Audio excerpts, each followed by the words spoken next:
സങ്കീർത്തനങ്ങൾ അധ്യായം 142.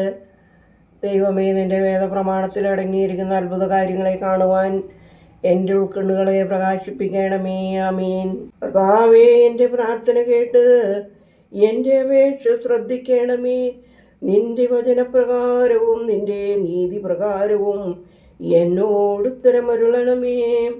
നിന്റെ ദാസനെ ന്യായ വിസ്താരത്തിൽ പ്രവേശിപ്പിക്കരുതേ. ജീവനുള്ള ഒരുവനും തിരുസന്നിധിയിൽ കുറ്റമില്ലാത്തവനായിരിക്കുകയില്ലല്ലോ. ശത്രു എൻ്റെ പ്രാണനെ പീഡിപ്പിക്കുകയും എൻ്റെ ജീവനെ ഭൂമിയോളം താഴ്ത്തുകയും ചെയ്തും കൊണ്ട് എന്നേക്കും മരിച്ചവനെ പോലെ എന്നെ അന്ധകാരത്തിൽ ഇരുത്തി.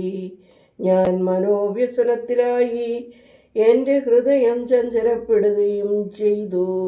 കർത്താവേ, ഞാൻ മുമ്പേ തന്നെ നിന്നെ ഓർത്തു നിന്റെ സകല പ്രവൃത്തികളെ കുറിച്ച് ധ്യാനിച്ചു. നിന്റെ കൈവേലയെ കുറിച്ച് ചിന്തിക്കുകയും ചെയ്തു.